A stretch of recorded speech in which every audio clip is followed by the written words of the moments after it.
Welcome to the Michigan Golfer Show with your host, Bill Shelton. Join us each week as we explore the people, the places, and the events that shape our great game. Welcome to this edition of the Michigan Golfer. We've been covering the Ryder Cup from its very beginning, along with a very special guest, Walter Haig in the Haig. Walter, delighted to see you back. Good to be back, as always, Bill. You know, Walter, the last one that you actually played in was 1937, but you still were involved after the war years. The war, World War II, the big one, I suppose, in that time, certainly was, it brought a stop to things like golf as we know it. And so from 1937 to 1947, there really wasn't any Ryder Cup kind of golf. But what happened to you during those years? Well, now, there wasn't any official Ryder Cup, but there still was a great interest for the Ryder Cup. Of course, in Britain, it became impossible to play because of the war. We had to stop it in '39. But here in America, there was still a fervor for it. And we actually formed a Ryder Cup team for every one of those years when it wasn't playing. And even in '41, we had a sort of inter-squad meeting between myself and Sorensen and Bobby Jones and Nassau. And then actually, Bobby took the best of us there. But we loved the idea of the Ryder Cup, and we were so sorry that our friends abroad were involved in all of this. So we kept busy raising funds for the war effort and doing all we could. And it was a tough few years there, but we almost lost it. But luckily, there's some generous benefactors. We got it back.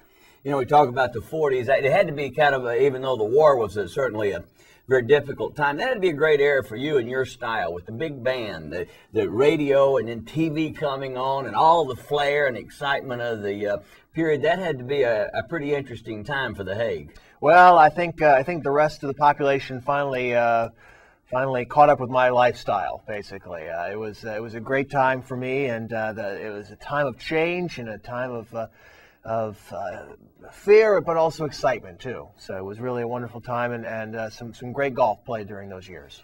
1947, we start the Ryder Cup matches back. Now, you didn't play, but you had an involvement along with another name that certainly is part of American golf. That's true. I was named honorary co-captain with Craig Wood.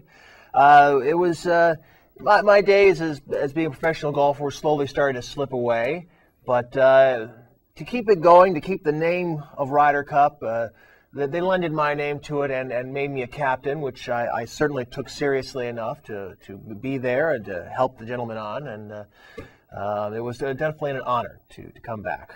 You know, as we look at the decade of the 40s and then in other editions of the Michigan Golfer, we're going to look at subsequent decades. But it seemed like coming out of the war, the United States would dominate the Ryder Cup for a very long time. And perhaps it really goes back to the fact that it took the financial assistance of someone here, a fruit farmer in Oregon, to put up the money for the Great Britain team to even come. They had certainly felt the impact of the war even greater than us, but because of that, Robert Hudson, I think was his name, and he met the group. That had to be an exciting time as they came across on the Queen Mary, a trip that you always enjoyed or didn't enjoy, and going across the country. I mean, that may have been the reason why there's a Ryder Cup today. If it wasn't for Robert Hudson, we wouldn't be having the Ryder Cup to this day.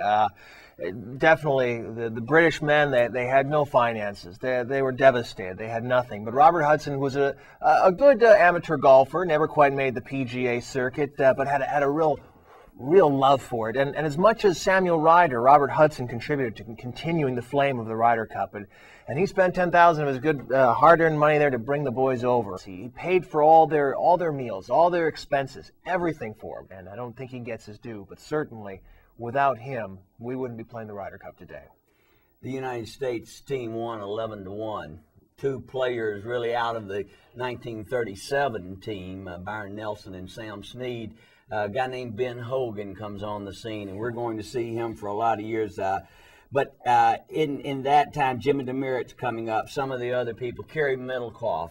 That began the dominance that we would see again in 1949. And in the 1949 issue, a controversy that we have thought in modern golf was a recent controversy about grooves and club preparations. But it was something that Ben Hogan was right in the center of. Absolutely. In 1947, I believe it was Henry Cotton had raised an issue with Ben Hogan's grooves in his golf shafts, in the golf head, I should say. And they went to the Rules Commission, found them to be somewhat suspect. Well, Hogan got the chance to return the favor in 1949 and called out some of the Brits' grooves in their golf heads. As a result, for a whole night, one of the men in the British team had to spend the whole night filing away the grooves. It was a tit for tat for sure, and certainly a way to make the point that we're not going to let you get away with any of that sort of stuff. But yes, groove controversy even back in the 40s. Well, as we look back, that was a little bit of a closer match, but once again, the United States team won using an old format that we will look in future decades and see that they've changed the scoring 3 or 4 times. But as we said, coming out of the war years, the Ryder Cup, from the U.S. standpoint, was something we were in charge of and control. People like Snead, Hogan, Middlecoff, Demerit, and we're going to later hear about a guy named Palmer and Nicholas. It just seemed to be what you did in those early years in getting this competition started and being such a vital player. And I think you probably would want to point out again what your record was, because certainly it's one of the records that stayed forever in Ryder Cup history. Absolutely, 7-1-1, and I'll even debate that 1-1 there with you. But not a bad record for a beginner of the Ryder Cup there, but I'll certainly take it. And in the times to come, we'll see some other great records, and perhaps mine will be eclipsed. But I was there first. Well, thank you for being with us on this edition of the Michigan Golfer, the 40s. The resumption of play of the Ryder Cup, the team between Great Britain and the United States, and the era of golf had returned at the international level. And in future editions of the Michigan Golfer, we'll be talking about some of those other decades.